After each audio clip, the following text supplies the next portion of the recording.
Good evening, Inner Peace. Yeah, that took me about an hour to change that completely. It first off on YouTube on the actual my page, it said that my stream tonight was going on at um, 8 a.m. and I'm like, that's not right.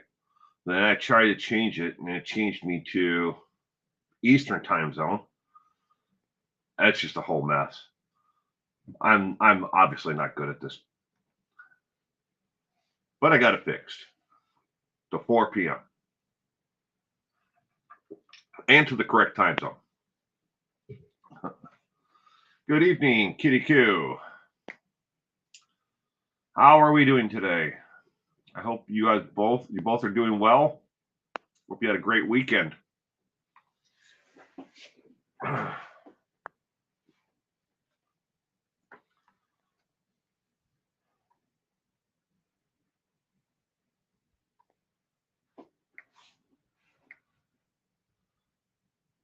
You got it. Yeah. It took some time, but hello, Cement Shoes. Welcome to tonight's trivia. I hope you had a great week and a great weekend. Glad you could be here with us tonight.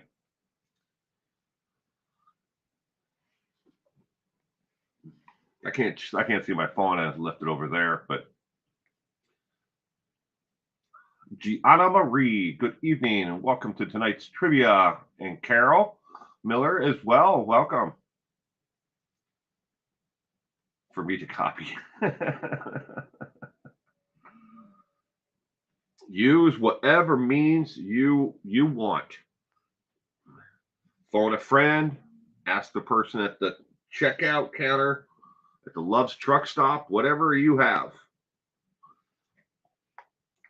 Use whatever means you want.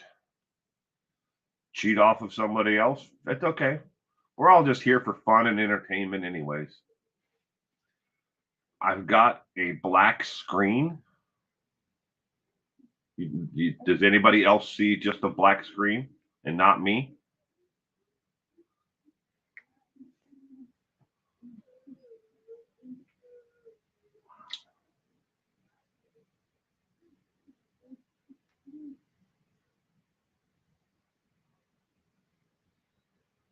Yes. Remember to be on live chat or all chat, not top chat.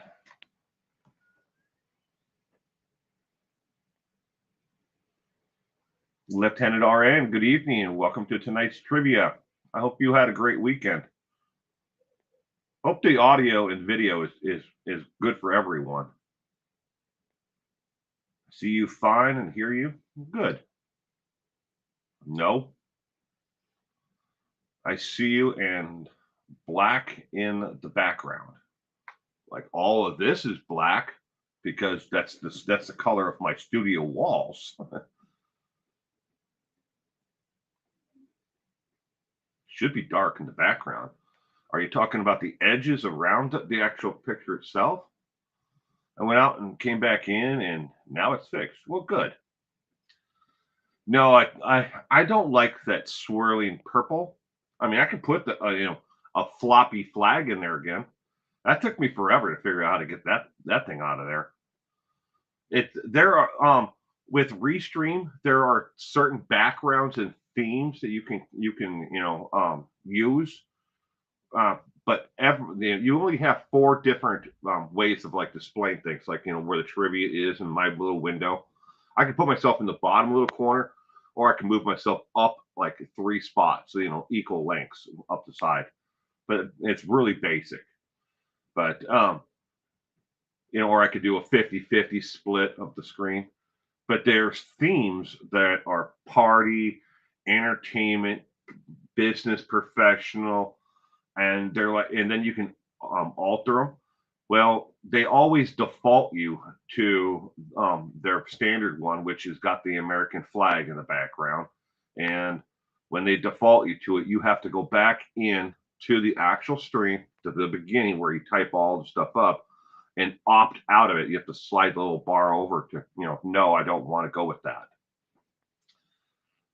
It's maddening, but it's part of the system, I guess. Excuse me.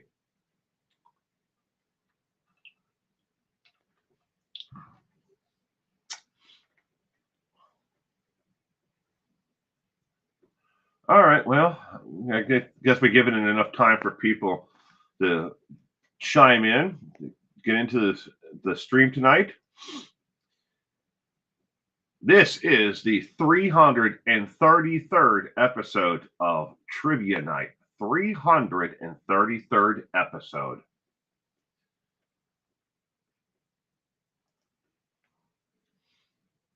This program documents actual crimes and offenses by criminals. Some of the content covered here may not be suitable for all audiences. Viewer discretion is advised. Question number 1 for tonight's trivia is now on your screen. Who was known as the boss of all bosses, who personally killed as many as 20 before making it to a boss level, mob boss level? Was it A, Al Capone, B, Joe Mazzaria, C, Charles Lucky Luciano, D, Barry I'm Stupid Morphew, or other? I got my notebook. It's black, but I'll be writing.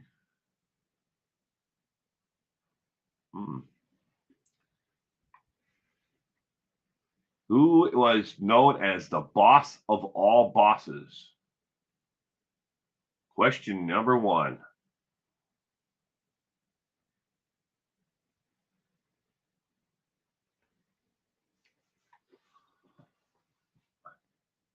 Kirikou is going with C.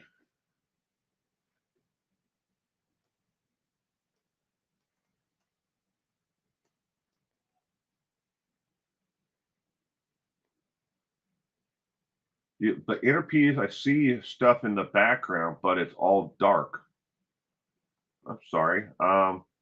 Do what Cement Shoes did. Go out of the stream and then come back in and see if that will fix it. Cement Shoes is going with C, and Gianna Marie is going with C as well. Who is known as the boss of all bosses?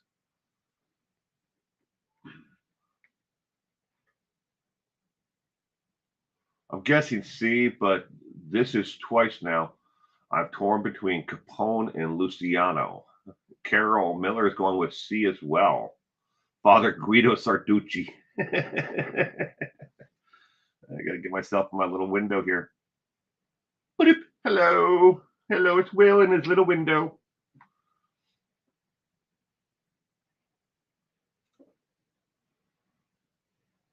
Lieutenant RN is going with E. Callie Lisa. Good evening. Welcome to tonight's trivia. Question number 1 is on the screen, and Callie Lisa is going with B. Joe Mazzaria.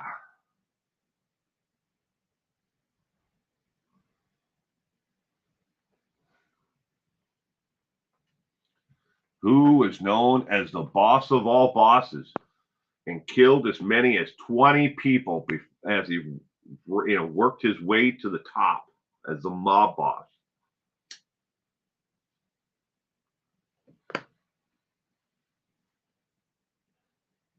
All right, question number 1. The correct answer is B, as in boy. Joe Mazzaria was known as the boss of all bosses. Joe Mazzaria. Question number 2. Which cold-blooded killer was nicknamed Scarface? Was it A, Joe Monico, B, James Colosmio? And I'm sorry if I mispronounced that. I'm not sure how that's actually supposed to be sounded out or pronounced. Or C, Al Capone, D, Albert Anastasia, or E, other? I think it's Colosmo. Los Mio. Yeah, I don't know.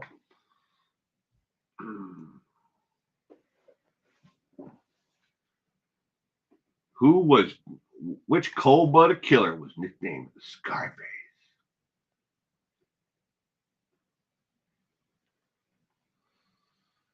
Cement Shoes, Callie, Lisa, and Carol Miller all going with C. Lemon Pie. Good evening is going with Bob Barker.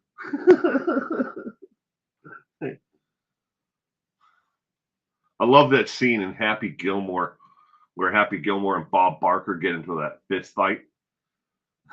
The price is wrong, Bob.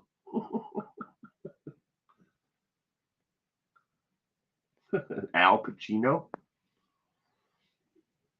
Kitty Q, Gianna Marie, Lieutenant Arena, all going with C. Colosimo.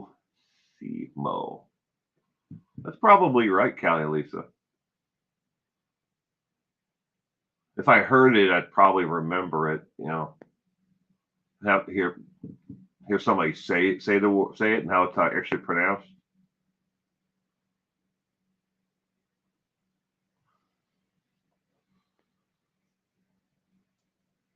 Question number 2 of 20.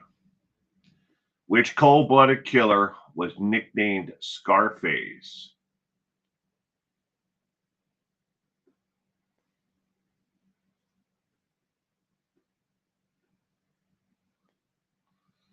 And by the way, this individual had more than one nickname. He had nicknames that his family gave him, and he had nicknames that his other associates in crime.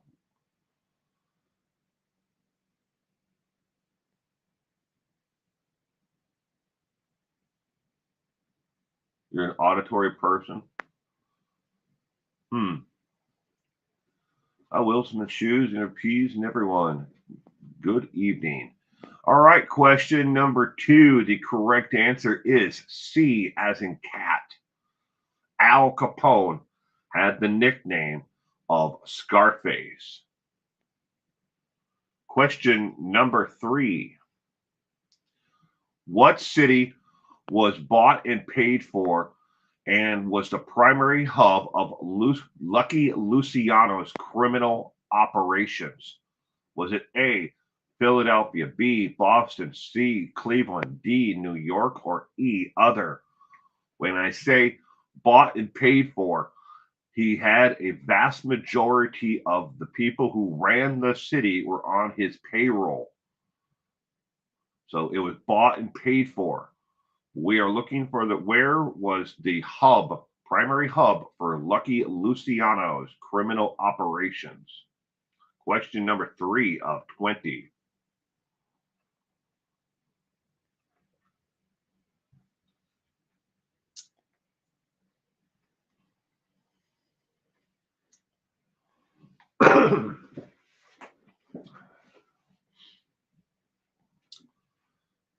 Cat Lisa is going with D. Lemon Pie is going with A. Inner P's, Vegas, and a couple of dice. Lucky Luciano. Not very lucky in the end. But his nickname was Lucky. Charles Luciano is his real name, but everybody called him Lucky.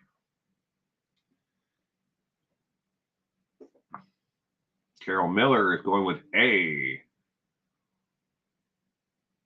So is Gianna Marie.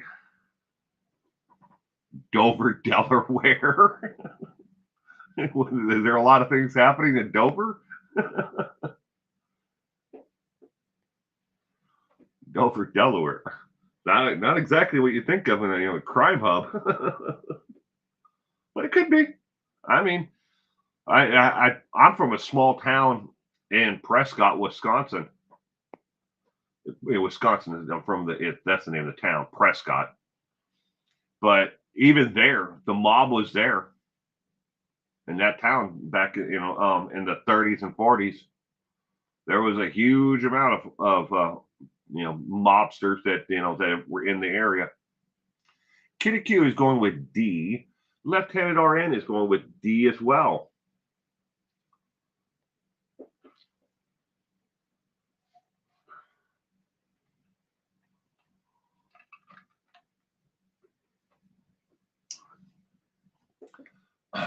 No, just seems like a funny choice. It is a funny choice, lemon pie. I mean, the mob was everywhere. When you think about it, there was the East Coast, there was the Midwest, and the West Coast too. They were all different factions. The families didn't stop at any geographic location.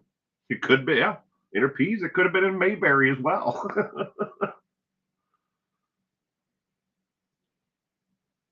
Anywhere there was a place to make money, the mob was there. All right, question number 3 of 20. The correct answer is D. D as in dog. New York City was the hub of Lucky Luciano's criminal enterprise. Was New York City. Did you know Myra Lansky in 1929 helped put together the first Atlantic City Conference, where the heads of each mob family gathered to discuss business and make plans for expansion? Imagine that.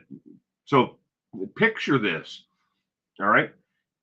A bunch of mob bosses all getting together in a banquet room and discussing mob business, making plans for the future. Where are we going to expand? Who's going to get those territories? Who is going to be moving into the drug trade in this area? But 1929, Meyer Lansky put together the first Atlantic City Conference. And they did. They met in a ballroom with chairs. They had an open bar, and they just sat around and talked about business. And they put their feuds aside about with each other for the evening, and got down to the, I guess you call it the brass taxes, and say, okay, this is where we want to go next. We want to move into this city, or who's going to take over that, and who's going to have this business there, who's going to run the extortion, racketing, and criminal enterprises. But they did that in 1929. It was the first one, and it was not the last one. But he put together the first one in 1929. Question number 4. Bork, bork, nom, nom. What is the name of the 1929 massacre that was discovered by a stray dog? Was it A, the St. Valentine's Massacre, B, Silent Hill Massacre, C, Bootlegger's Deck Massacre, or D, the Southie Massacre, or E, other? Bork, bork, nom, nom. What is the name of the 1929 massacre that was discovered by a stray dog? Lemon pie is going with A.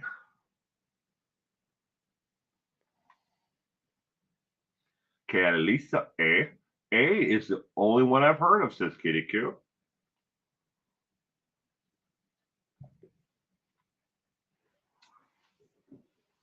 Hollywood Squares Massacre.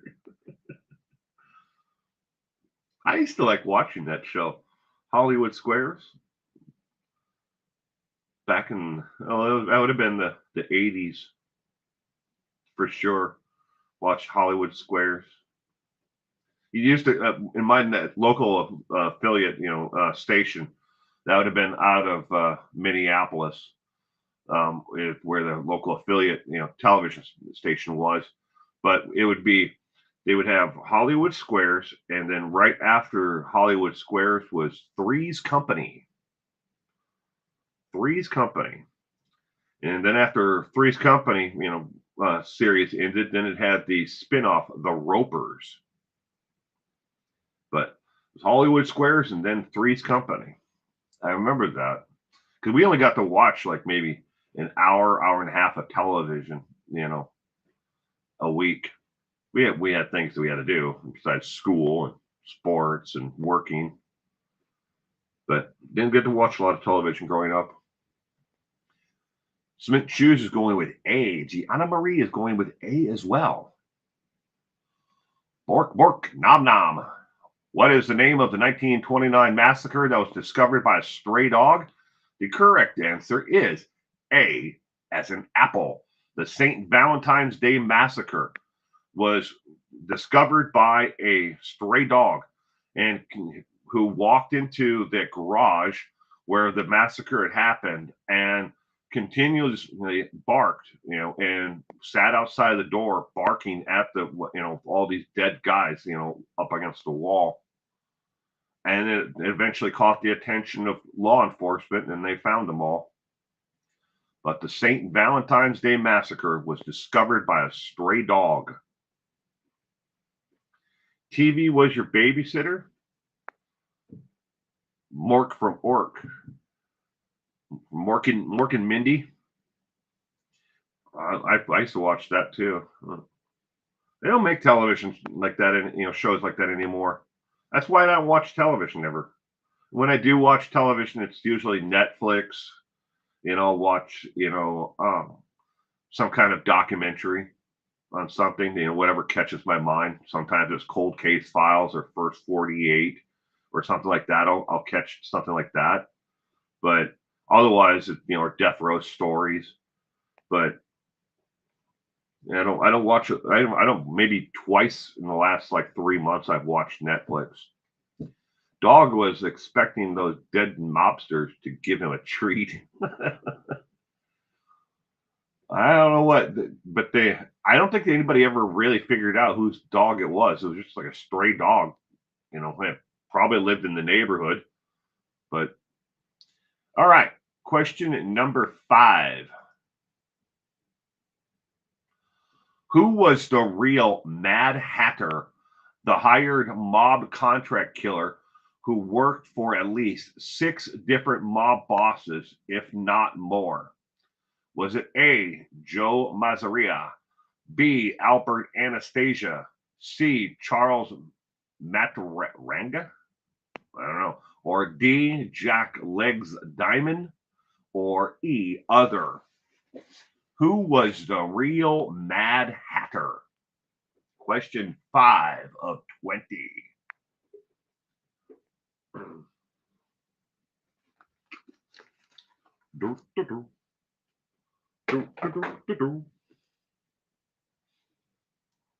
Who was the real Mad Hatter who worked as a contract killer for at least 6 different mob bosses, if not more?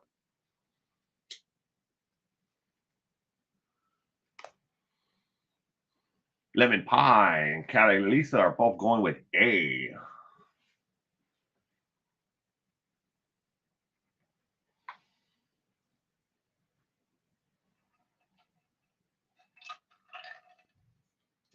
Pauly Shore. The Weasel. The Weasel.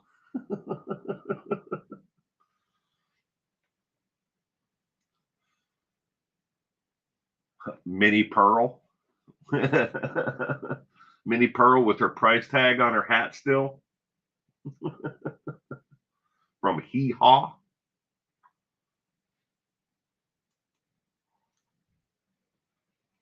Lieutenant RN is going with B.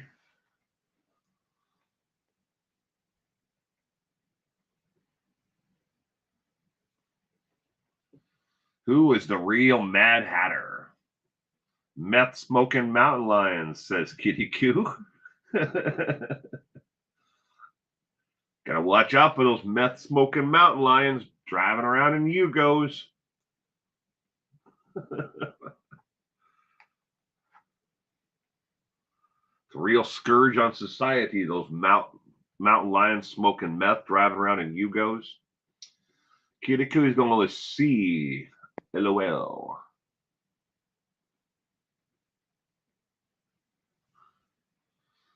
Question number 5 of 20.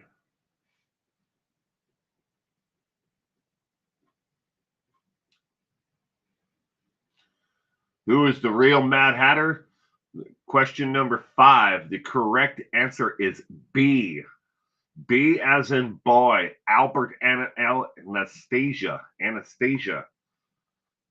Albert Anastasia was known as the Mad Hatter.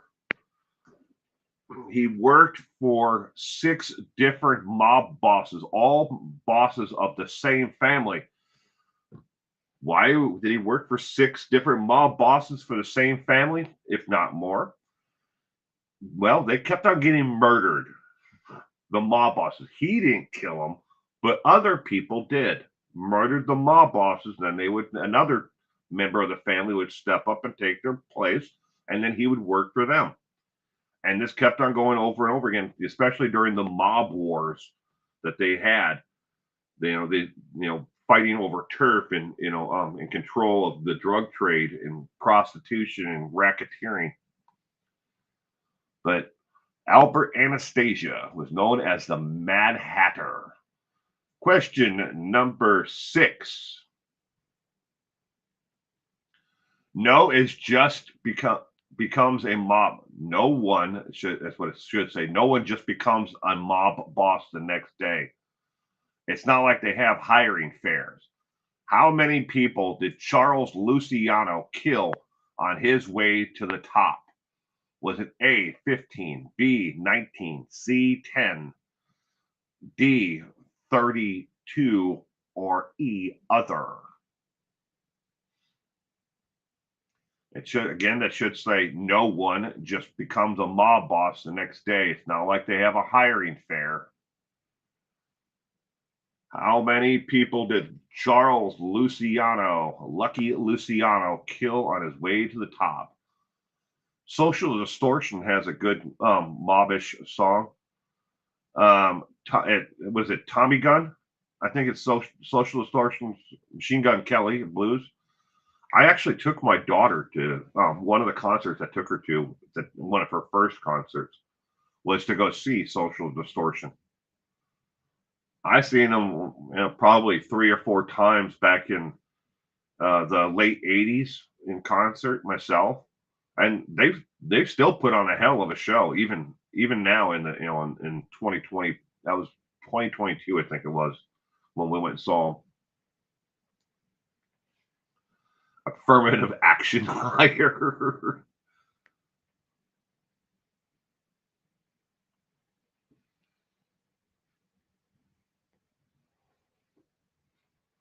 But Ness still puts on a hell of a show.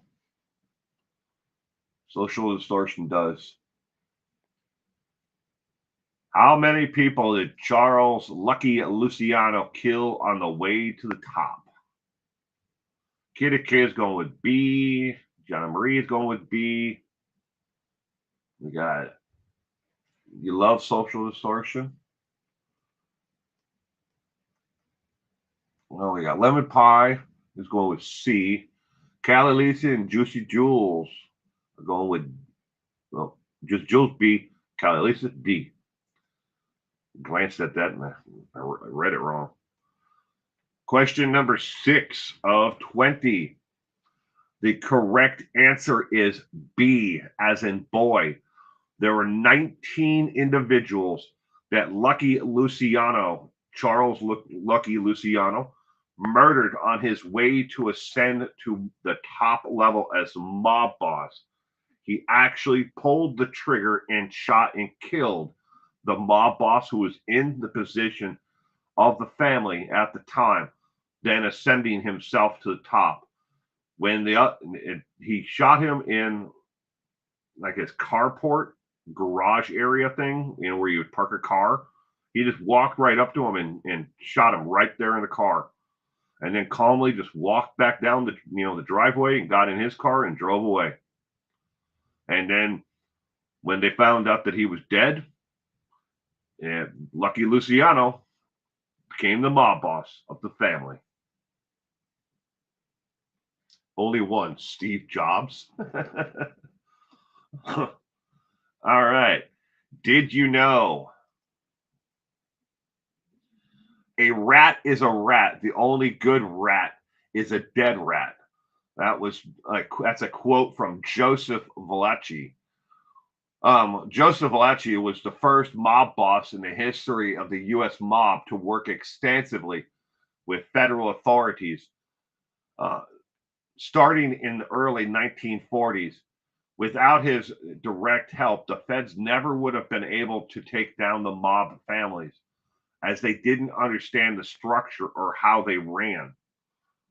Over and over again, they tried to get implants into the mob, get somebody working in the mob undercover, but they never were able to get to the top level to see how did the mob bosses work, how their structure was put together, who did they decide, and how did they decide who they're going to put kills out or hits out on, stuff like that. They never understood it until Joseph Valachi turned government informant in the 1940, early part of 1940. I don't know when exactly in 1940, but there was an early part. All I could reference I could find for that. So maybe let's just say January. But he worked with the FBI, and he told them everything about the structure, how the families work, why this family works with that family and doesn't work with that family, how the drugs are getting brought in, who makes the decision who's going to sell drugs and who's not going to sell drugs, who's going to be in charge of this. He gave them everything. Excuse me. All right. Question number 7. What group of professional killers was nicknamed Murder Incorporated? Was it A, Cell Block 3 killers, B, the Shoe Shine Crew, C, Murder Incorporated, or D, the Twisted Kids, or E, other? My friend had 4 or 5 TV in one room. Now I'm trying it in video room. Fun. Wow.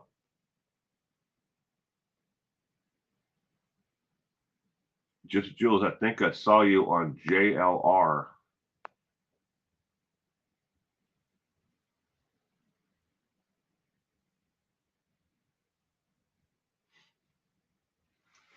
What group of professional killers was nicknamed Murder Incorporated?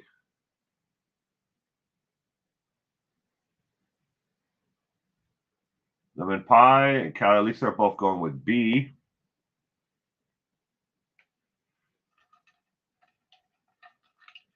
Question number 7 of 20.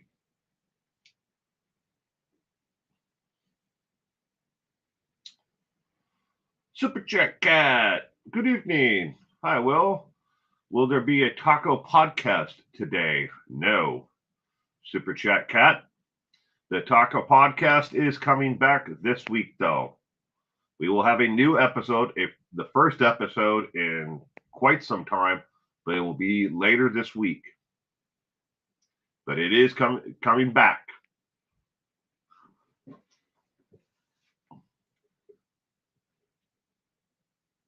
Kitiku is going with C, question mark.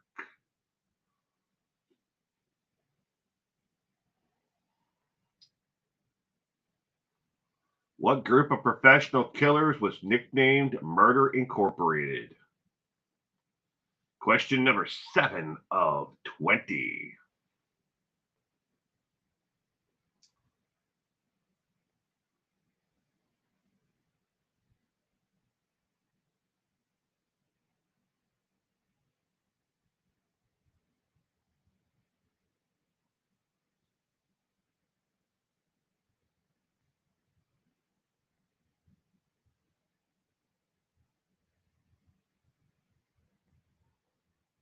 All right. Question number 7.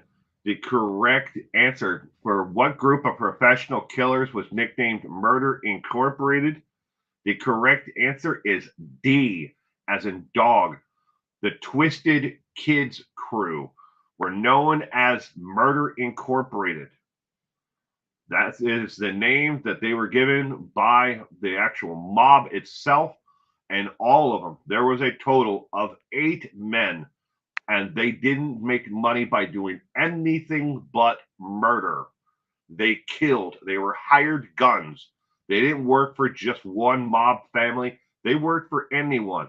You want someone killed? you called Murder Incorporated or got a hold of Murder Incorporated, and they did your bidding for you. But there were 8 individuals, and no, before you ask, did they all stay in the group? No, some people left, some people moved on and did other, left altogether. Other ones were murdered themselves, and there was a couple that may have been actually killed by the actual others in the group, and then other people joined. But there were always a stable of 8, and they worked mainly in the eastern part of the United States. Although there may have been a connection with Murder Incorporated in Las Vegas, Nevada, with Bugsy Siegel. Bugsy may have hired one of them to to put out a hit on another individual in Vegas, but that was never really confirmed. It was just suspicious that Bugsy wanted this person gone, and a hired gun flew into the Vegas area and probably committed the murder, but they were never able to say, oh, it was this guy who did it. All right, question number 8. What Italian hitman was known primarily for his skill with an ice pick to kill his targets? Was it A, Abe Kid Twist Reels, B, James Big Jim Colismo, C, Meyer Lansky, D, Chad Daybell, or E, other? Question number 8 of 20. What Italian hitman was known primarily for his skill with an ice pick to kill his targets?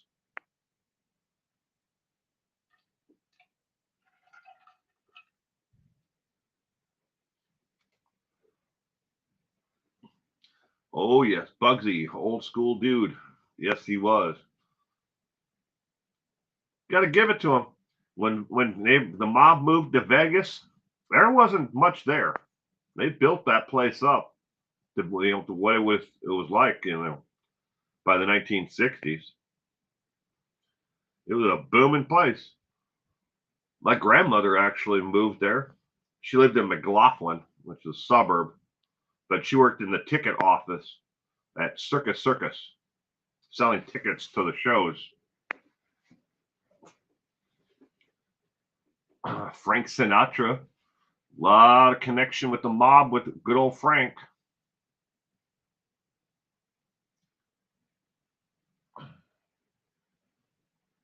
Kid's going with A. Smith Shoes going with C.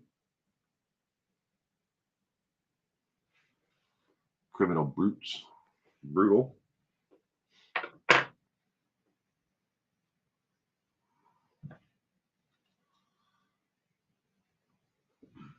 Kid is going with A. Question mark. What Italian hitman was known primarily for his skill with an ice pick to kill his targets?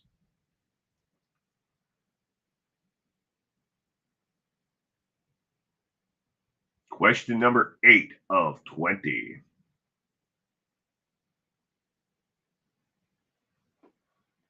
All right, the correct answer to question number 8 is A, as in apple. Abe Kid Twist Reels was known as a hitman for hire that killed with an ice pick. Where most hitmen used a gun to dispatch, or a knife to dispatch their victim, he used an ice pick, and that's why he got the name Kid Twist. But he, in case you're wondering, Abe Kid Twist Reels was a member of Murder Incorporated. He was one of the 8 members of Murder Incorporated. Question number 9. What was Abe Frogman Froman's profession besides being a mob frontman for laundering money? Was he A, an owner of a grocery store chain, B, slaughterhouse owner, C, city accounts payable agent, D, a bootlegger, or E, other?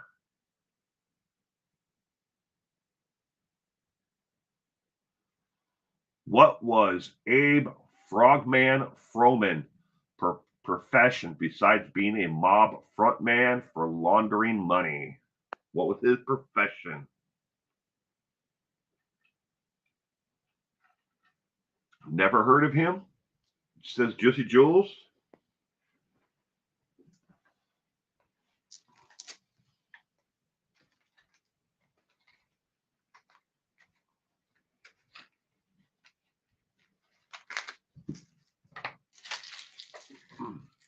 Kind of a unique nickname for a mobster, don't you think?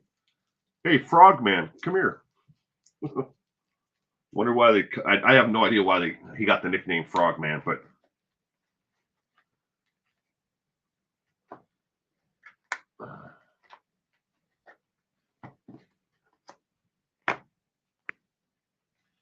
what was Abe Frogman Froman's profession? Mattress tag repair.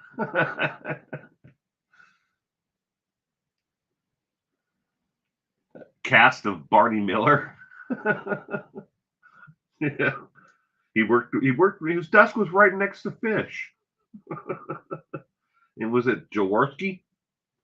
Jaworski was the other one of the other cops on Barney Miller.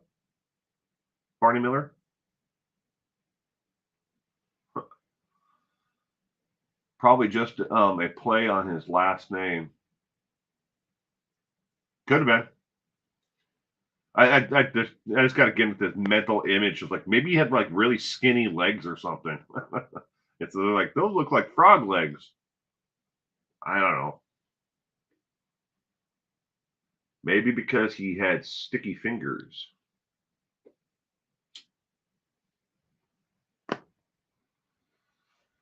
He was Fish. Abe Goda. No. I think he holds the record for being reported dead more times than anyone else. Abe. I know, like in Hollywood, like TMZ reported that Abe was dead like 3 times when he was alive and well. He's just like, nobody told me. I didn't know I was dead. My great grandpa bootlegger cops caught him age 20 in Kansas. Doc says, give him more liquor, talk crazy in jail, and they kill him. All right, question number 9. The correct answer is B, as in boy. Abe Frogman Froman was a slaughterhouse owner. He owned a slaughterhouse that and butcher shop, but they didn't sell retail. They sold directly to like grocery stores or in other places where you would go buy meat, but they didn't sell it directly like have a storefront. But he was eventually murdered. Abe Frogman Froman was murdered because, well, it's the mob. It's not a very, it's a great job, if you get in, in the beginning, but eventually, people get jealous and they want that cut. Why would I want to share my money, 6 ways when I can share it 4 ways or 5 ways? But Abe Frogman was actually murdered. He was murdered in his actual slaughterhouse.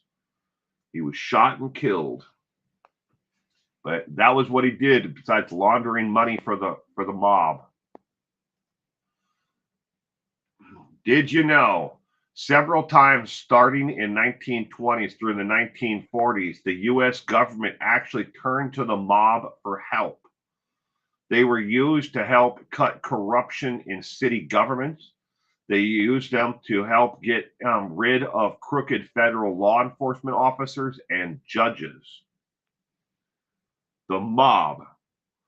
Now, earlier, we had a question that had Lucky Luciano in it, Charles Lucky Luciano. Lucky Luciano actually was working for the federal government during World War II, and had connections to Mussolini back home.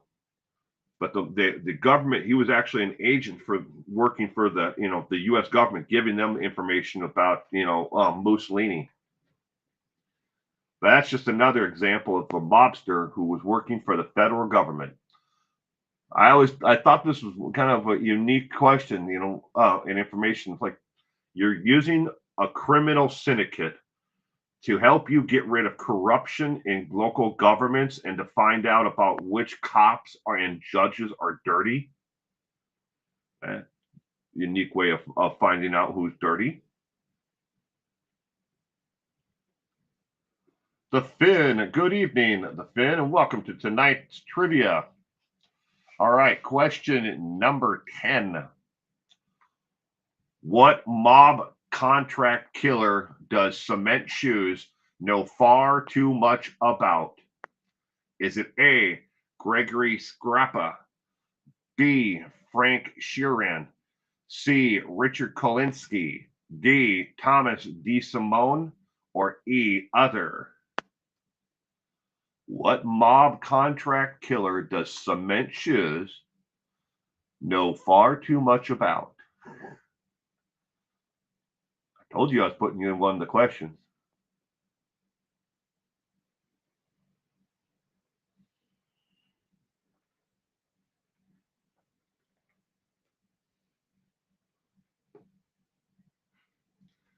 Callie Lisa, Lemon Pie, and her P's are all going with C.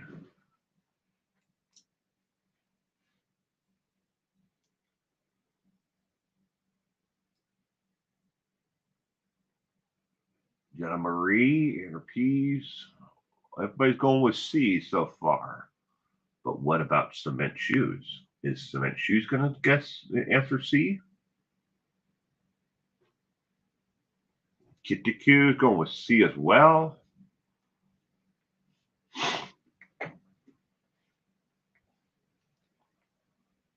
Question number 10 of 20.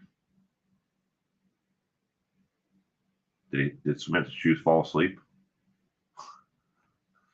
I'm changing my answer to Armchair Detective.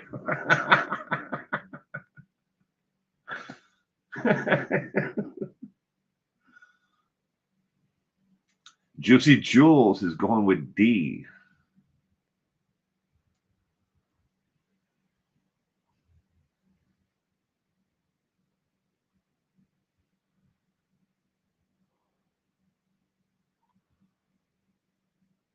What mob contract killer does Cement Shoes know far too much about? The correct answer is C. Correct. You're correct, Cement Shoes. All right, that is the first 10 questions of our trivia. Now you may enjoy a 6-minute break before we go on and do the next 10 questions, along with the missing and endangered. Do what you need to do for the next 6 minutes. Shotgun some beers, smoke a bowl, make a sandwich, use the facilities, do whatever you need to do for the next 6 minutes. Thought it was going to be about literal Cement Shoes. I had an answer for that. It's still early, Kitty Coo. This may be one you want to copy Cement's answers, right? Finn, I don't know, maybe D? 6 minutes. Do what you need to do for the next 6 minutes, and then we'll be back for the rest, the second half of trivia.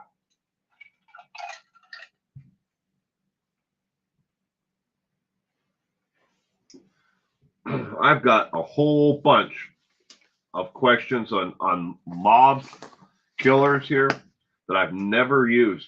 I didn't get a chance. I could probably do a whole other night of just 20 more questions. I never got these answers, used questions and answers into tonight's trivia. Pippinot. Good evening, Pippadot. You're more on time than those who are not here. I always think of it that way. But it's all right. You don't need to be sorry.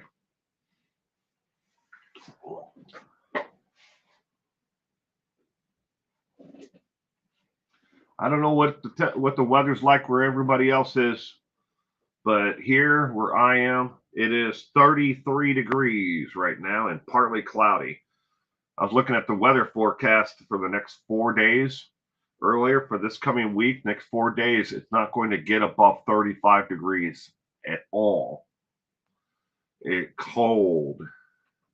I mean, it ain't Minnesota, Wisconsin, or Michigan cold, but you know, it's cold for here.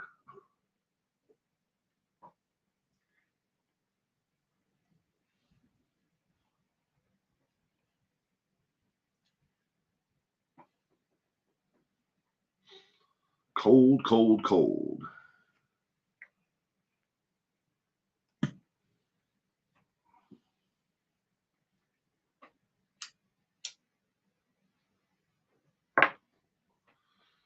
Oh, that cold. It's 30 degrees where Kitty is right now. Yikes. Well, if it's only getting to 35 at night, you know, I mean, during the day, you know, at the highest temperature in the next 4 days, it's going to be, you know, probably down into the teens during the day. I mean, at night. If it only gets to 35 during the day, it's going to make sure the temperatures at night will certainly drop down into the teens, if not lower. I didn't get a chance to go look to see what the nighttime lows were, but it's going to be cold, cold, cold.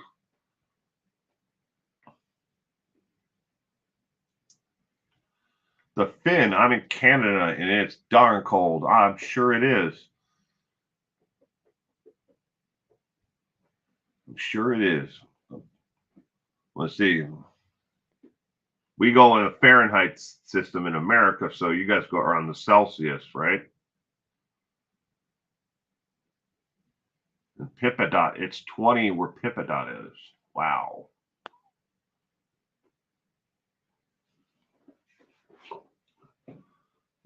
Two things I'm glad I got done this year is I got the heating and air conditioning, you know, fixed for the studio. And we ended up having to change out the condenser unit, and that's what the issue was. Why I kept on tripping the breaker was the condenser went bad. But anyways, I got it fixed and I got it done, so I don't have to worry about it this year. So I don't have to freeze the Fin. Yes, they're on the Celsius. Us funny Americans, you know, we're not in a metric system, and we're not. You know, we go by Fahrenheit instead of Celsius.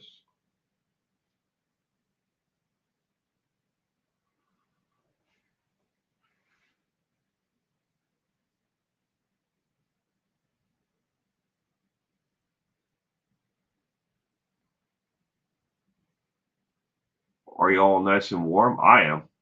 I'm definitely nice and warm right now. I actually had to turn the heat down. It was too hot in here. I mean, there's nothing wrong with the heating or air conditioning for my house. It's just in here. They're completely separate units. I have my own meter and everything for that. Well, this used to be a garage, but I converted it from a garage into my studio because I have two of them, two garages. This building was built in 1944. The other one was built in 1989, I think was, when they remodeled the entire property and converted our house was a duplex, and they converted it to a single family unit. But that's when they put in the second garage.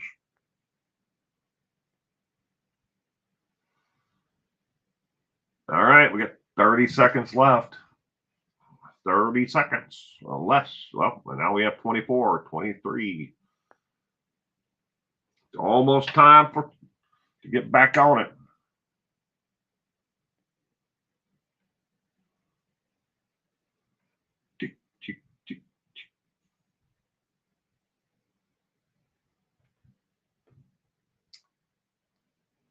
And we're back.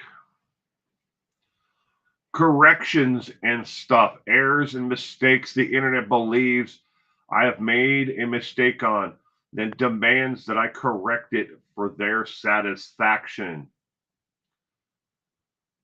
First one is this is an email that I received from someone about doing the trivia night. And it went on. There was more to it than this. This is just one part of it. It's dangerous for you to say that you are working with Name Us and the Charlie Project. You are no one, never will be anyone. So correct that before I make them aware of this. That is just one part of the entire email that this person sent me. My reply is, your email is threatening in nature and tone. Normally, I don't respond to threats, but feel free to contact both groups. I have absolutely nothing to hide, unlike you, who sent me this email from your workstation, and it has the business address and your position at the Nissan dealership listed at the bottom. Do they condone such behavior? For the record, I am someone, and I always will be someone. This individual doesn't believe that I have an agreement in place to work with the Charlie Project, Name Us, the Center for Missing and Exploited Children, and the FBI. Fine, don't believe it. At the same time, there's nothing I can do to prove to them. I'm not going to give up my contacts with each one. They're all nonprofits, except for obviously the FBI, which is just a taxpayer, expense. But they're all nonprofits. I'm not, doing this because I think it's, funny thing to say that I'm connected, and working with these groups. But this person was over the top. I'm not going to correct it. Trivia night. This is another correction from June 30th of 2024. The trivia night was called "A Good Day to Die." Question 20 on that good day to die. I said the answer was D, that the gun had misfired, and that it happened on September 5th, 1975. The correction is the incident took place either September 4th or early morning hours of September 5th. So you're splitting hairs when I said September 5th and they're like, no man, it had to be like September 4th. This is a completely different person who sent me this, correct, make a correction for this. This was actually sent in from someone, but the last name of Canas, I think you pronounce it Canas. But I wasn't there when that incident happened, September 5th, or September 4th, 1975, and I don't think the person who sent me the correction was either. And yes, I do know that there are two different references for the event, and one lists the 4th and one lists the 5th. Oh well. Question number 11. What term is commonly used for a professional killer or hire with the mob with no affiliation to one boss but to an entire family? Is it A, cold cut, B, contractor, C, button man, D, fixer, or E, other? Question number 11 of 20. What term is commonly used for a professional killer for hire within a mob with no affiliation to one mob boss but to the entire family?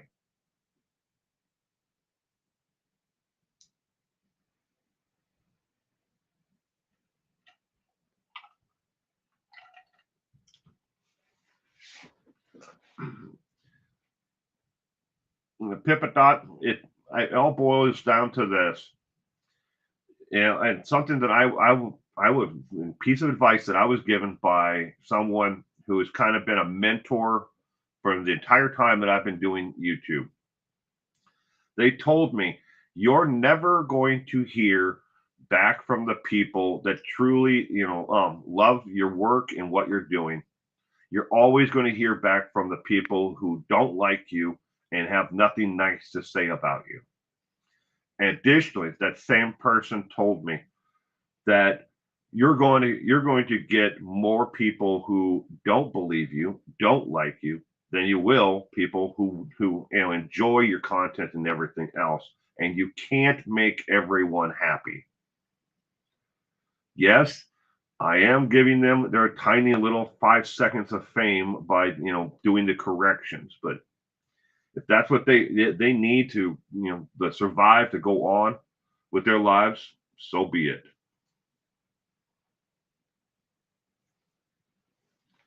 Pee Wee Herman.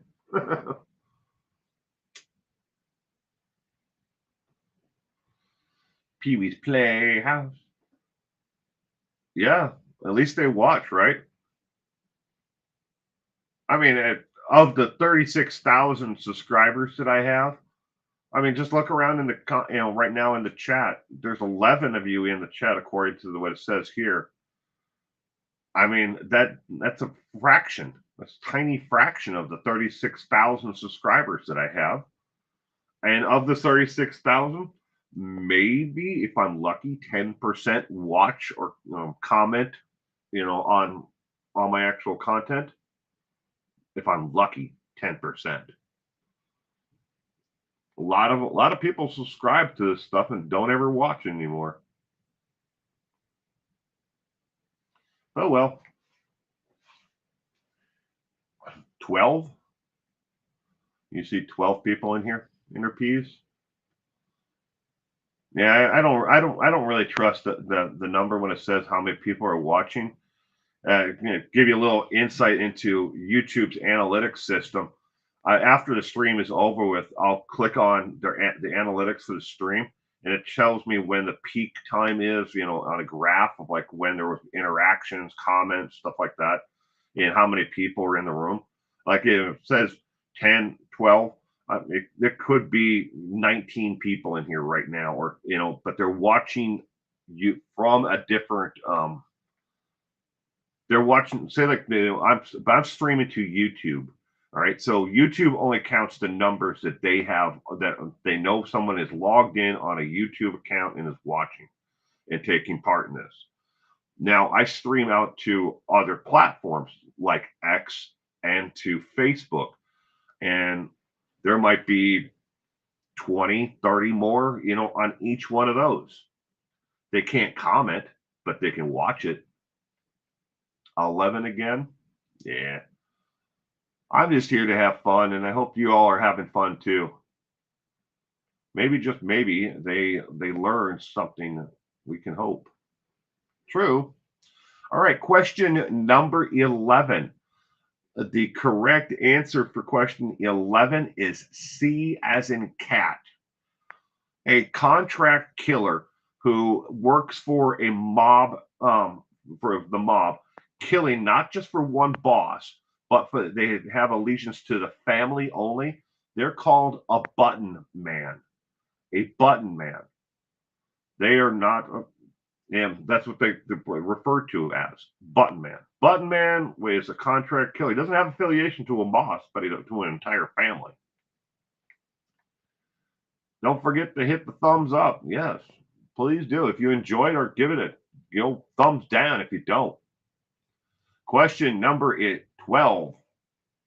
When Al Capone wanted someone to die in a ring of fire, aka a hail of bullets, he always called on this contract killer.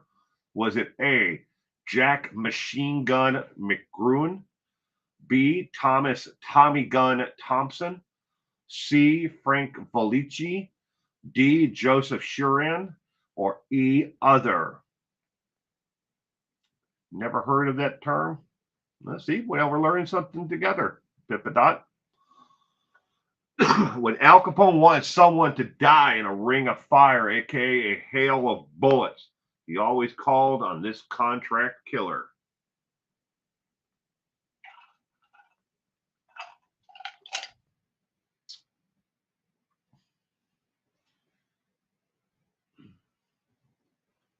Question number 12.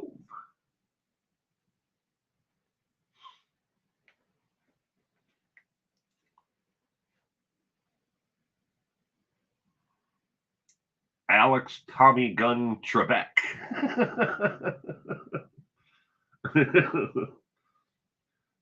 The grandfather of Alex Trebek.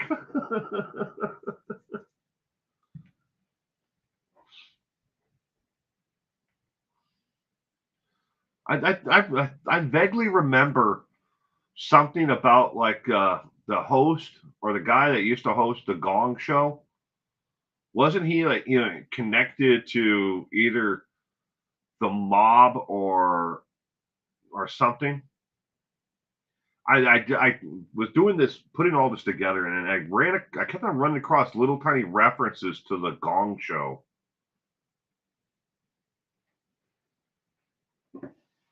See, I'm going with submit on this. Question number 12.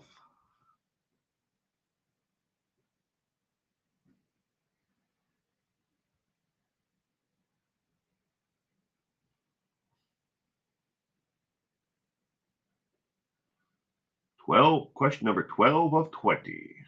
Al Capone. We wanted someone to die in a ring of fire, aka a hail of bullets.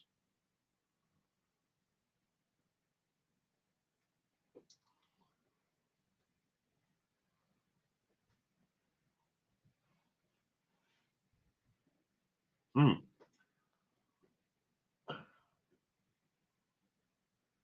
I don't know if I've ever heard their version of the Ring of Fire. Kitty Q. I mean, I probably have. You know, Little Joe. I mean, I like the Johnny Cash version, Ring of Fire. He didn't even, but a lot of people think that Johnny Cash wrote that song.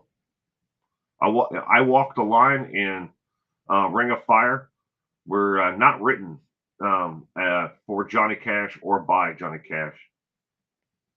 He wrote, or I should make that clear. He wrote the song, but it wasn't originally for him. I Walk the Line was originally meant as a gospel hymn for that they were working on for his wife, June Carter.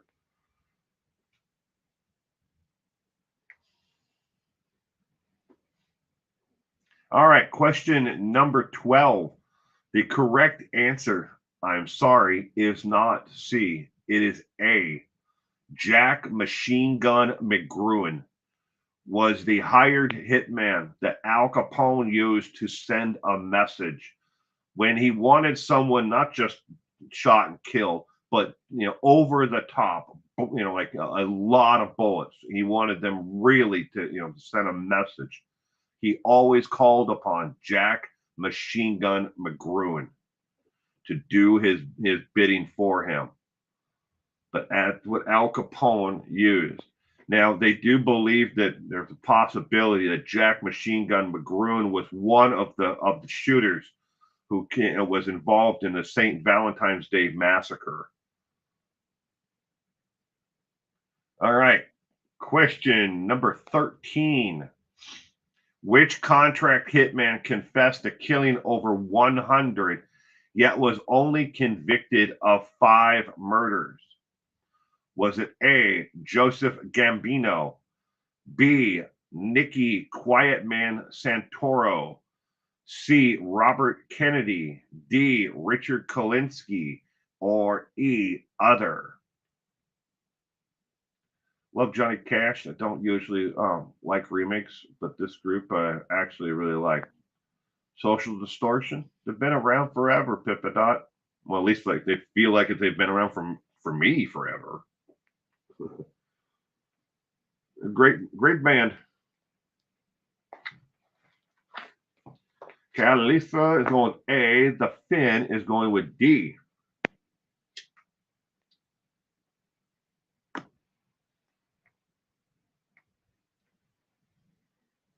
I have just about, if I had to put a rough number on it, probably 45, maybe 50 Johnny Cash albums.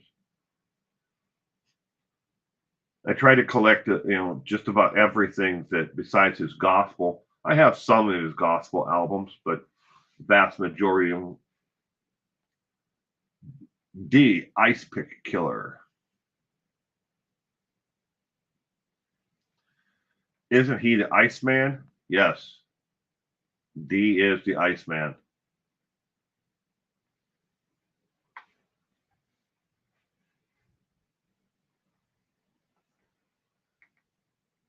Which contract killer confessed to killing over 100, yet was only convicted of 5 murders? Question number 13 of 20. The correct answer is D, as in dog. And yes, I am aware that this is not of a mob killer between 1900 and 1950. Although I put, the other one in where it was cement shoes, I figured I would actually make an actual real question that had to do with Richard Kolinsky. All right. Did you know the prime minister or the prime minister of the underworld? This mobster was one of the cruelest and sadistic of them all. Rumor has it he committed his first murder at the age of 11 by shoving a rival paperboy into an oncoming train. That mobster is none other than Frank Costello, the prime minister or the prime minister of the underworld. Rumored that he committed his first murder at the age of 11.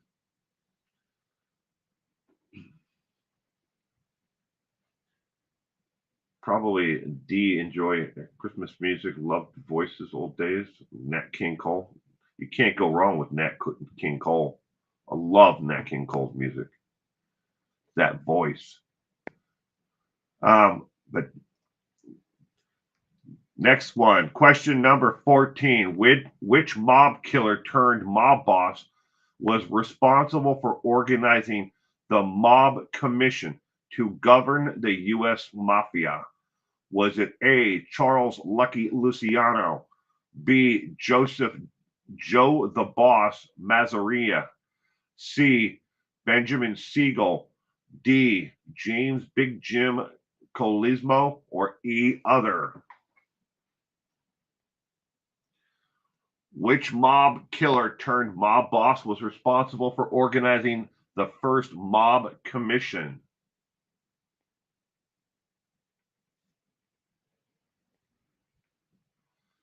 Lemon Pie is going with A. 14, 13.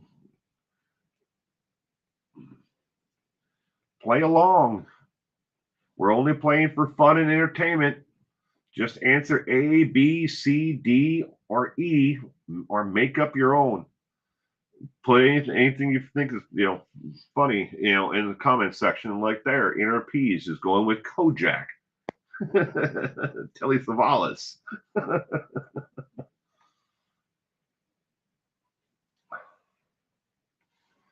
Unforgettable.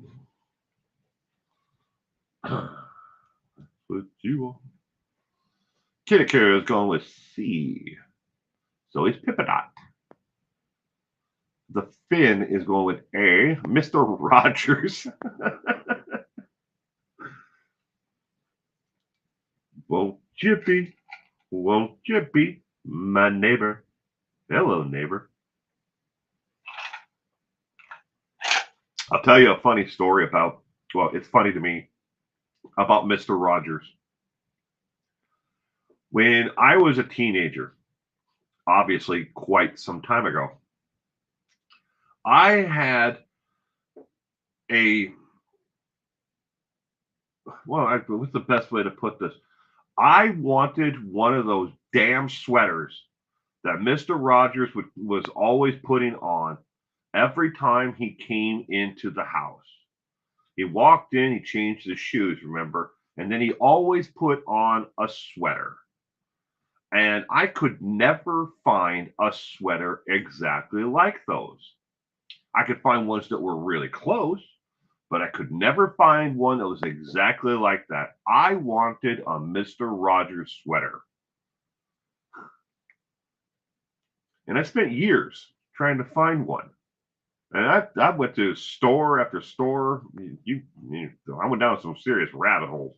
I mean, this is pre-internet days. The internet wasn't around. I mean, not like it is today. I mean, it was around. Yeah, but you had bulletin boards and stuff like that. You didn't have eBay, or places or marketplaces to buy things like that. His mom made the sweaters. I wouldn't be surprised by that at all in her piece. I just know I was never able to find the exact type, of sweater that Mr. Rogers wore. And it really bummed me out. I, I probably would have bought it if I was ever to find them in a store. I probably would have bought, worn it a couple of times, and then done with it. Which mob killer turned mob boss was responsible for organizing the first mob commission to govern the U.S. mafia? Question number 14. The correct answer is A as in apple. Charles Lucky Luciano. Charles Lucky Luciano. Now he put together the conference and he put together the mob commission. Both of those were Lucky Luciano. Question number 15. What was mob killer Benjamin Siegel's nickname given to him by his grandmother? Was it A, Darling, B, Ponyboy Curtis, C, Big Ben, D, Bugsy, or E, Other?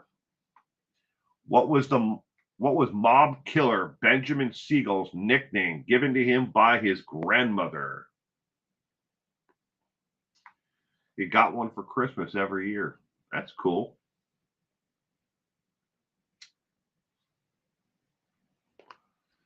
I've never even seen the documentary about Mr. Rogers. I wasn't a fan of the show. I mean, I saw it. It was on PBS, but it's not like I sat down and went away to make believe world. I was too old for the show when it first aired. I just thought that his sweaters were cool. I mean, it's just one of those things. I was a teenager of probably 13, 14 years of age, which to now looking back on it, that is like eons ago.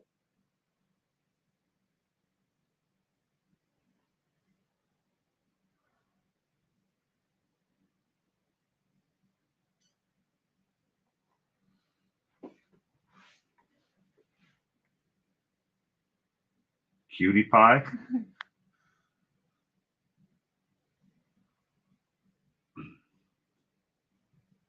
What? Nobody's guessing B? Why is nobody guessing B? Ponyboy Curtis.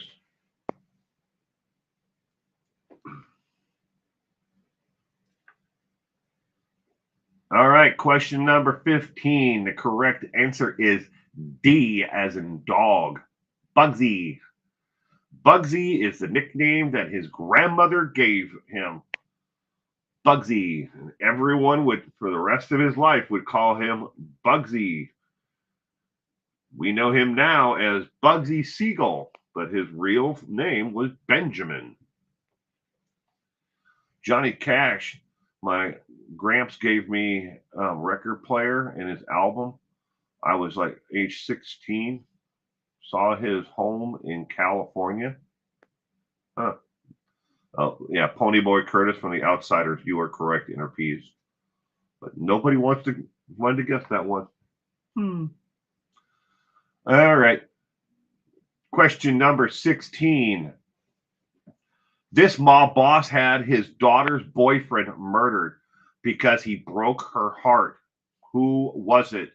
Was it A, Pauly Shore, B, Paul Massino, C, Paul Mazzaria, D, Paul Macarena, however you pronounce it, another Paul, or E, Other?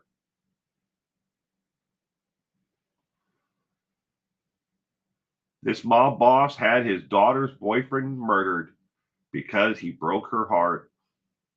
Not a good idea to cause, the daughter of a mobster, any kind of ill will, pain. So he had him murdered. You think you'd know that kind of stuff, right? Common sense. Don't do anything to harm the family. If you piss off and make the daughter sad, you're gonna get yourself whacked.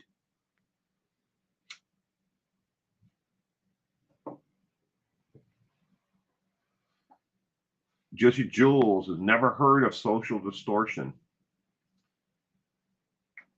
They're a band, Juicy Jules. Rock band. Kitty Q's going to go with B, Thin C. Anna Marie is going with C as well.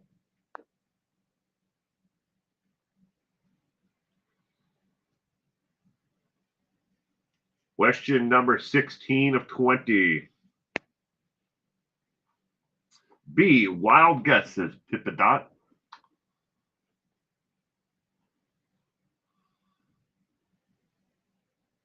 All right, the answer to question number 16 is, in fact, a wild guess. It is Pippadot for the win. B. B as in boy. Paul Masino had the former boyfriend of his daughter murdered because he broke her heart. Not a good idea. Again, like I said, whatever you do, don't ever, cause strife for a mobster's family. Not a good way to stay alive, at least. My friend borrows albums, Beatles, etc. The Supremes, Diana Ross kept would not give me BK Mary Gregory.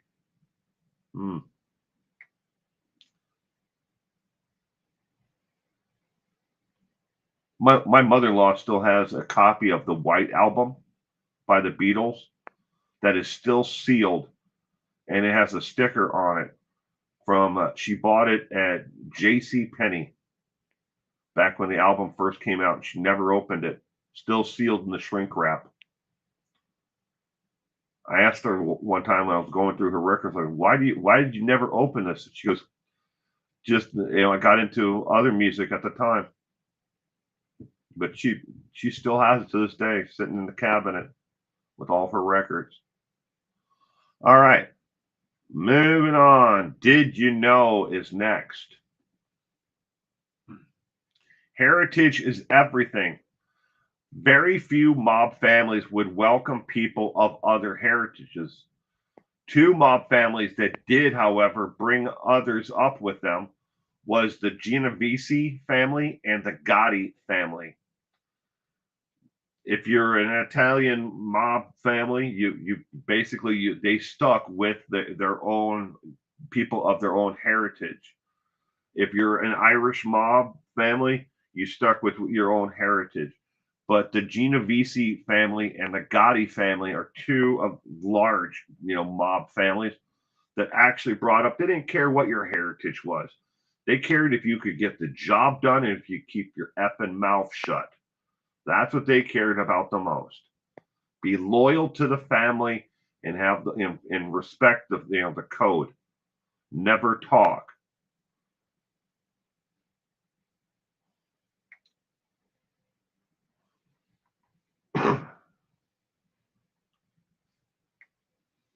All right. Question number 17. Nobody, no body, no crime. Allegedly, how many times was John Gotti shot before they got rid of his body? Was it A, 4 times, 2 to the head, 2 to the body? B, 3 times, 1 to the head, 2 in the back? C, 6 times, 1 in the head, 5 in the groin? D, over 20 times with a Tommy gun? Or E, other? And again, this says allegedly.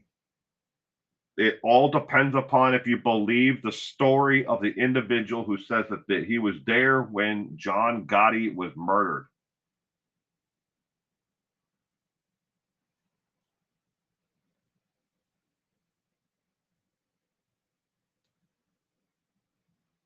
My brother is the mafia leader of the family.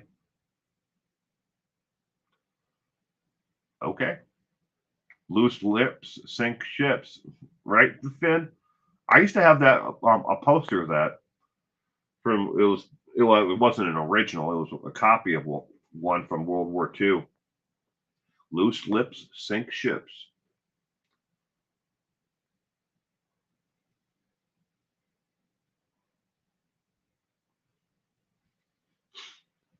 But allegedly, how many times was John Gotti shot?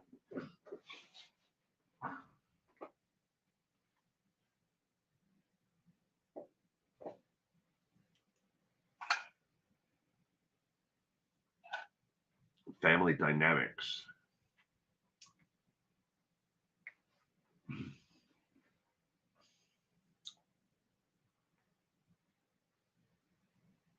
All right, question number 17. The correct answer is A, as in apple. 4 times, 2 to the head and 2 to the body. Is allegedly, if you go by the statement of the individual who said that he was actually there in his story about the murder of Gotti. Allegedly. Again. Question number 18. How did mob killers control leaving any type of ballistic evidence behind after a killing? Was it A, they used knives instead of guns? B, they paid someone to collect the evidence? C, they used revolvers only?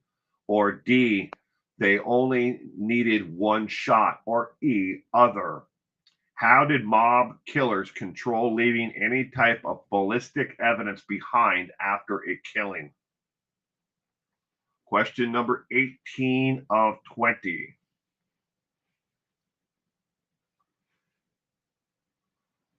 I like John Lennon's song Imagine. Is good, like Jim Croce. Jim, that was a tragic loss. Losing Jim so young. Everything from Bad Leroy Brown to Time in a Bottle, classic songs. They'll stand the test of time. With Catholic guilt.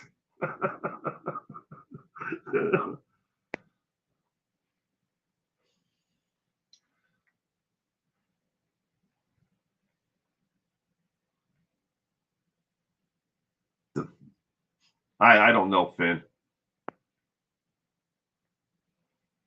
It's question number 12 that it's in part of the where is it?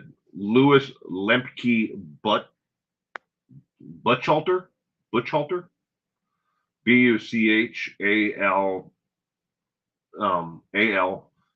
Alter, however you pronounce that last name. Louis Lepke Buchalter. I don't know. It's part of his story. I don't know where Gotti died or not. That's why I included it anyways. But he says that Gotti was shot and killed.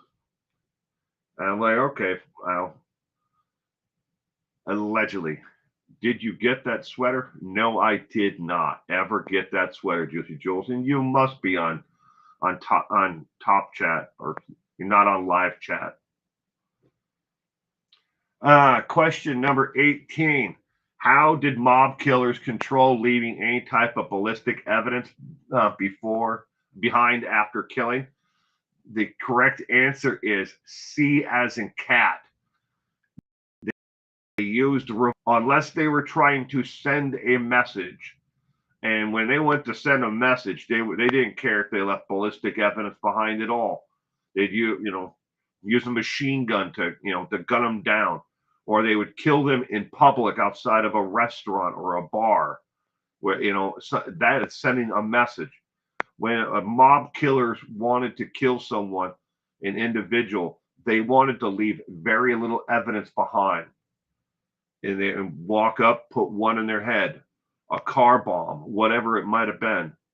But there's very little evidence behind after a car bomb, except for some wires and stuff from the bomb itself. But they used revolvers because they don't. A revolver doesn't discharge the actual shell casing out of it. But again, if they wanted to send a message, and they did it in public, they didn't care. Mean old little gangsters, aren't they? Question number 19. What caliber of bullet was favored by mob killers for the most? For its effectiveness and for not making much noise? Was it A, 22 caliber, B, 45 caliber, C, 223 caliber, D, 30-06, or E, other?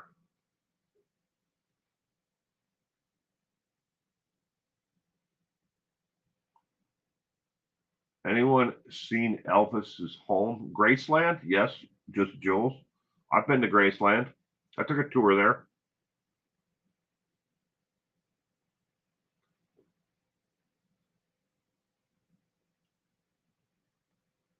Just Jules going with B, Callie Lisa B, Gianna Marie A.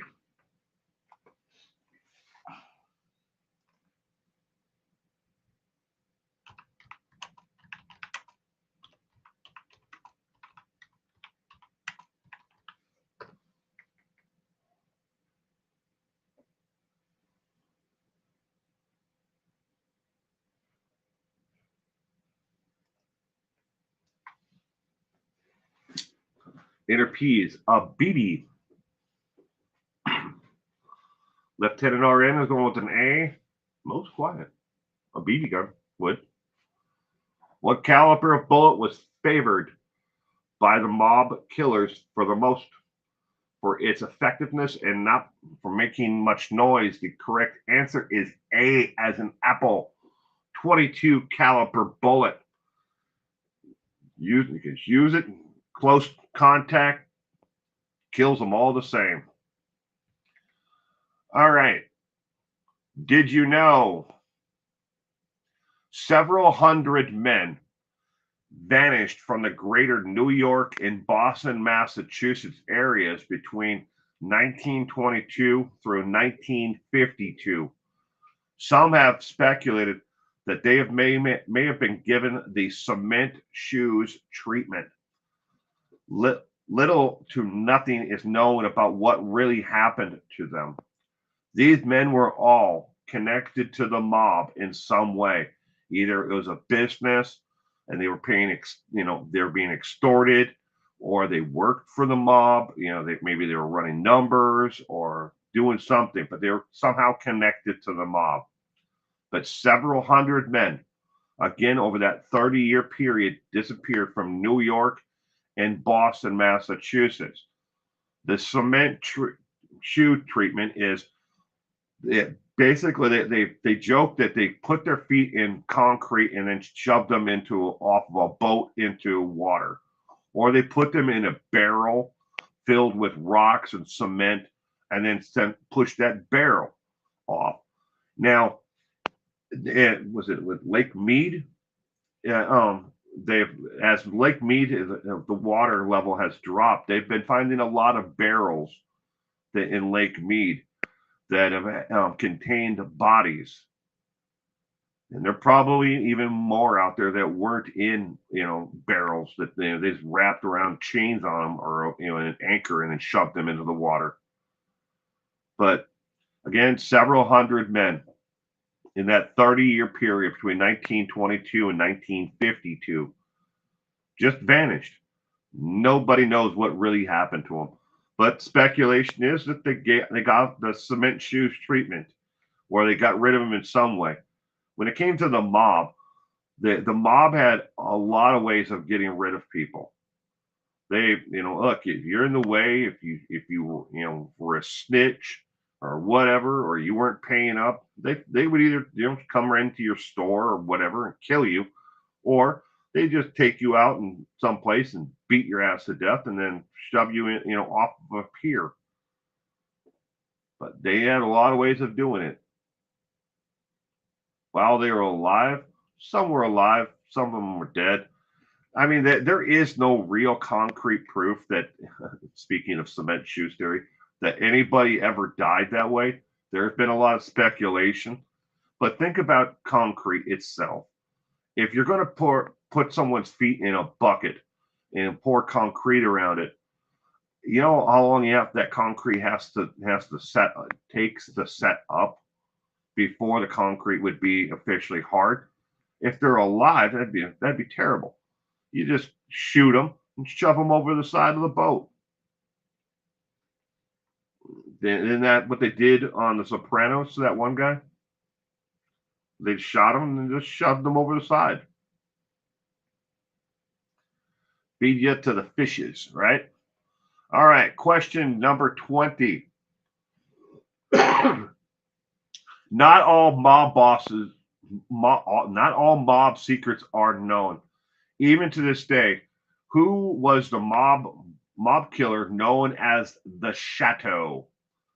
Count your answers as correct regardless. You can answer any one of these, and I'm going to give you credit for it. Why is that? Because nobody knows what the official last name of the Shadow is. He was only known by the name of the Shadow, and they knew his name was James, and that's it. So it can be any one of these. You answer A, you get it, you're right. You answer B, you get it right. You answer C, you're right. Or if you answer D, you're right. Or heck, if you answer E, you're right. Again, nobody knows what the last name of the Shadow was. All they know him as is a contract killer who, with his first name was James, and that's it. And James is kind of an interesting story about James. Let me pull it up here. I've got it right here. All right, so James worked for the Genovese family, mainly, and out of New York. And he was known to have killed at least 20 to 25 men. All right, contract killings, killed these people.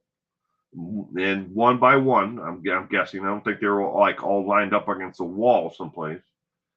But he worked for the Genovese family, and the Chateau, James, just up and disappeared himself one day. Nobody knows. Did somebody else put a contract out on the Shadow, James? And that's what happened to him, that somebody shot him and pushed him overboard off a boat? Nobody knows. He was there. He was working for the Genovese family, and then he was just gone.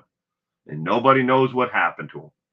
There was talks that he may have turned state evidence and was in the witness protection program, but nobody has ever been able to confirm that. So the Shadow was here, and then the Shadow was gone. So again, it doesn't matter which one you answer. On my answer key, I wrote down A, B, C, D, or E. You are correct. How did you do on tonight's trivia? Again, this is completely optional to give yourself a letter grade. Some people like to count how many they got right and how many they got wrong. Again, we're just here for fun and entertainment. It is not required that you keep score or do anything like that at all. Up to you. Don't leave yet. We still have the missing and endangered cases to cover. You could help solve a cold case of someone missing today. Again, I am excited to share that I am working in collaboration with several incredible organizations to help raise awareness for missing and endangered individuals. These include the National Center for Missing and Exploited Children, which tirelessly works to locate missing kids and prevent exploitation. The Charlie Project, an invaluable database documenting missing persons cases from across the United States. The FBI, which investigates critical cases involving missing persons, and NamUs, the National Missing and Unidentified Person System, which provides tools and resources to solve missing and unidentified person cases. Together, we aim to shine a light on these cases, support the families impacted, and keep these stories alive in hopes of bringing a resolution. Your engagement with this content plays a vital role in the mission. And thank you for helping spread the word and making a difference. Again, I'm not being paid for this. I do this out of the goodness of my own heart and my own time to put these together. I want to bring awareness because you may know something tiny that could help solve one of these. The first one tonight is for Denver Barlow. This is an update. Denver Barlow was last seen at the age of 13. He vanished from American Forks, Utah. 15 years of age today. His weight was 125 to 130 pounds, 5'5", hair color brown, eye color light brown greenish. Birthmarks, no known scars, or anything else. Again, this is an update. On October 29th of 2022, Denver Barlow and his two brothers all vanished from the American Forks area in Utah. The family was under investigation at the time for welfare fraud and other low-level crimes. Barlow families are all members of the FDLS Church, the Church of Latter-day Saints, but the fundamentalist movement. In September, just a couple of months ago, all three boys were found safe and living under assumed names with their custodial mother. Their grandmother and aunt were later arrested for their involvement in hiding the children from their biological mother. Their case ended up on the Center for Missing and Exploited Children because they were all minors and all three of them vanished at the same time. And for over 2 years, nobody knew, well, close to 2 years, nobody knew where they were. They were just gone. Nobody knew. Again, the biological mother and the biological father had no idea where the father may have known. That's rumored, but there's no guaranteed proof that he knew that the aunt and the grandmother had taken all three of these boys and were hiding them and gave them new assumed identities.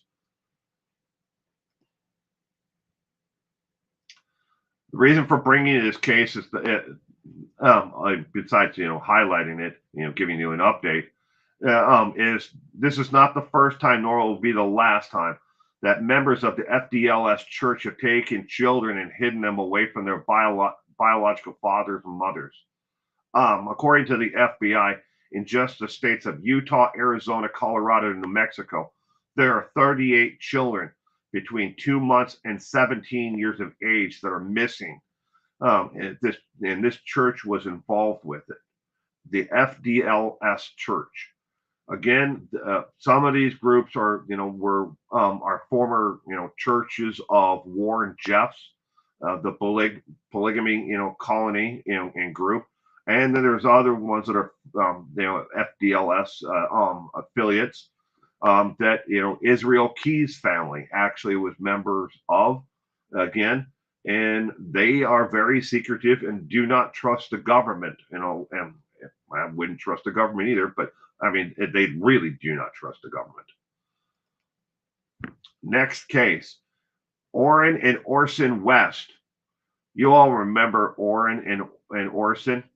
We know that Trezell and Jacqueline murdered both of the boys and were convicted of such back in May of 2023. What you may have forgotten is we still have not had closure, nor has the family. Orrin and Orson West remains have still not been found. Today's headline story doesn't have to mean a forgotten tomorrow. These two monsters are not mastermind criminals.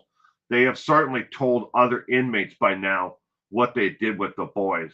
The state should demand they tell them what they did with them, their remains. look at these faces and tell me, and the world, that yesterday's news, and we have to move on. Look, don't forget Orrin and Orson.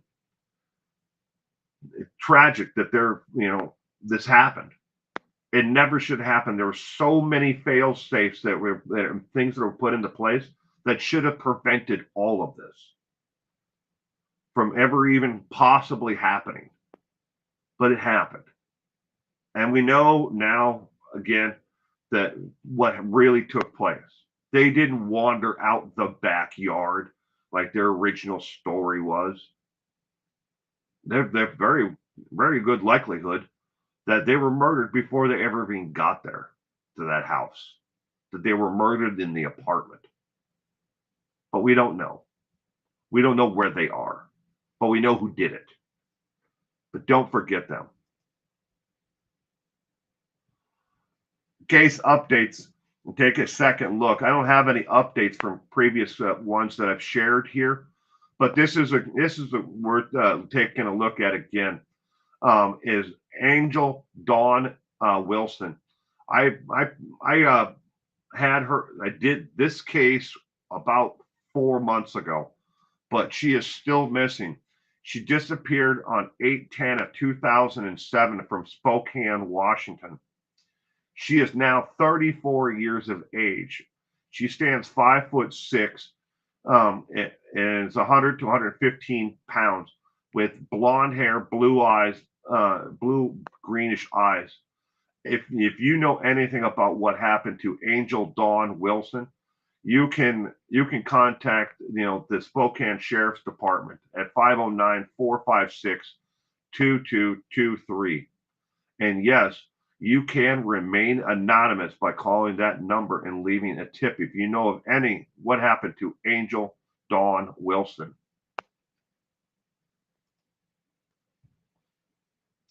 Thank you to everyone again for playing along with trivia tonight. I appreciate it. Inner Peace will never forget them. As Equisearch says, lost is not forgotten. Equisearch works closely with Duty Ron. Or should I say Duty Ron works closely with Equisearch. He should be commended for his work that he's doing with them.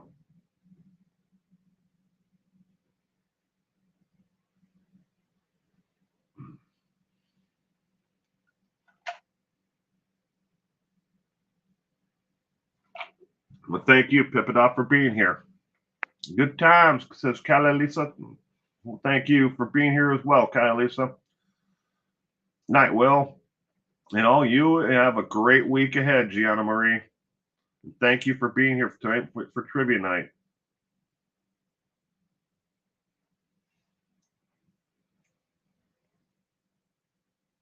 A lot of people, I hear it all the time, and I see it in the comment sections. Not maybe just here on YouTube. I see it on Facebook, on the comments that are left there. Hey, what? These people are gone. Nobody knows what happened to them. Why present their cases again? Because you never know. Just think, how many times in a given day you run into somebody, or you see somebody at a grocery store or a gas station or at work, and it's an insignificant occurrence. But you're like, that was a little odd. Something rubs you the wrong way about the interaction with that person. Maybe they looked at you differently, or it's somebody had the arm of that child or that adult or woman, and they were holding on. It looked like a little bit too tight for for comfort. But, maybe they were controlling them, or they wouldn't let them talk. These people are out there, alive or deceased. They're out there somewhere, and you could have just a tiny little piece of the puzzle that can help solve and bring closure. Update on last week's trivia: Paul Bernardo applied for parole, his third attempt, and obviously he was turned down. Paul Bernardo, a whack-a-nut.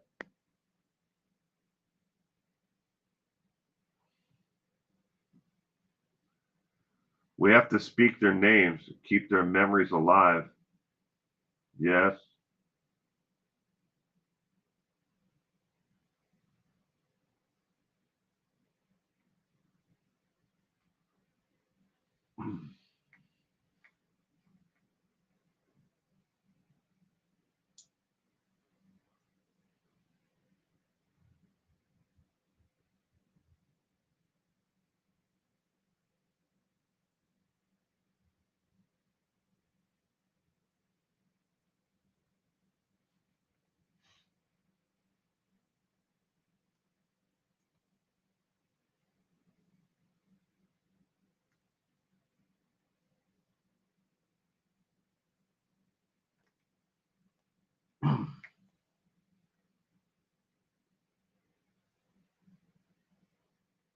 Oh, wow. Kitty Coop. I just finally found your comment that they were replying to. Well, hopefully the dog's just barking at something else. Hopefully, there's no danger out there. I'm back. Not sure, but he's inside. So nothing coming any closer. LOL.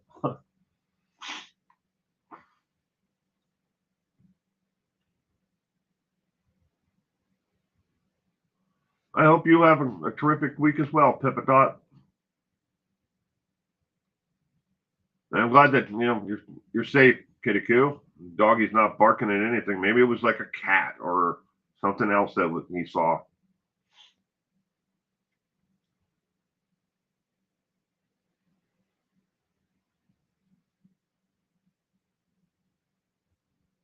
Yeah, very very good point, the Finn. Very good point.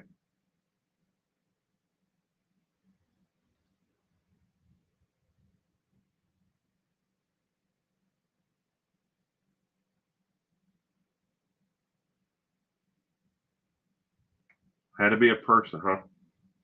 Hmm.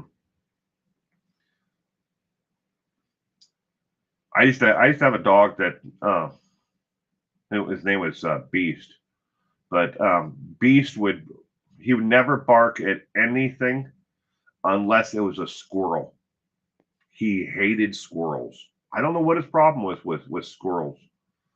Yeah, you could come in and rob my house, and that dog would just be more likely to lick you than do anything else. And he got out of the house one time, and he actually went on quite an interesting trip. We found him almost 11 miles away. He he got outside of town and then got on the train tracks and then ran, just kept on following the train tracks, and he ended up all the way on the other side of town. But then when we got him back, he had to go through quarantine. But yes, he went through a super site, a super cleanup site. He went through there. It was okay, but he would never bark at anything except for squirrels. I mean, strange dog. Only barks at strangers or people, never animals or the wind. Hmm. That he no he wouldn't chase the squirrels, Pippadot. He'd be laying outside, and he'd see a squirrel, and then he'd just sit up and then just bark at it constantly. Didn't care about cats. They loved the cats, but he would just he was okay with every other dog, every other cat, but squirrels. He hated squirrels. He'd just bark at them until they left, and he always did like this bark or kind of thing, but it was like the howling bark at squirrels. And then after the squirrel was gone, he just lay back down and go to sleep. Your French bulldog hates squirrels. There you go. French bulldogs are cute. I've never had a French bulldog. I had a lot of German shepherds, rat terriers, mastiff, golden retrievers, um, mixed mutts. But full size big dogs, but mixed. Get them from the Humane Society that don't have any dogs anymore. Told my family no more pets, and then we got 5 cats. Now we have 8. I mean, I probably feed more than that. I know I feed more than that. I probably feed 10 or 12.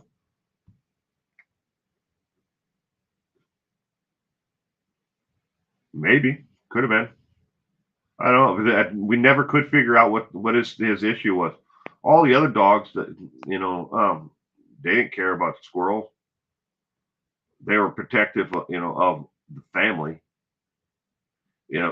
German shepherds, as a breed, they're very protective in nature. But all the other dogs would wear a pattern around the outside perimeter of the fence and in the yard. And then Beast would go out to the middle of the yard and just flop down and lay there and go to sleep. When all the other dogs would go inside or go over by the carport and lay on the concrete. Not Beast. That strange little dog. He just lay right in the middle in the sun in 100-degree temperature out, while the other ones are all nice and cooled. He was strange. Speaking of mob bosses or drug lords, thought I have my little friend with me anyways. Your little friend.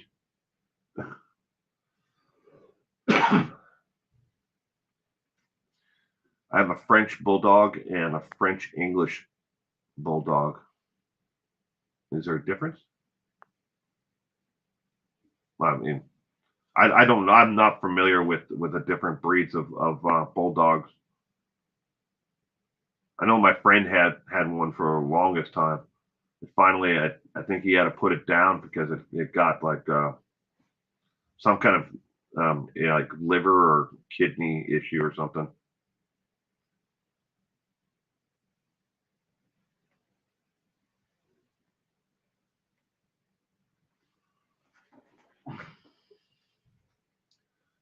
Little friend, isn't that from the movie Scarface? My little friend. Say hello to my little friend. Yeah, that's what I figured, Kitty Q.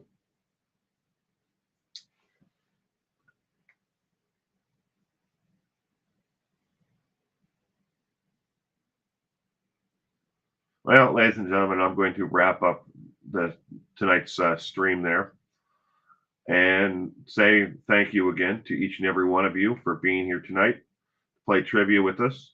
Again, if you want to join, and know when this is, subscribe, hit that bell icon.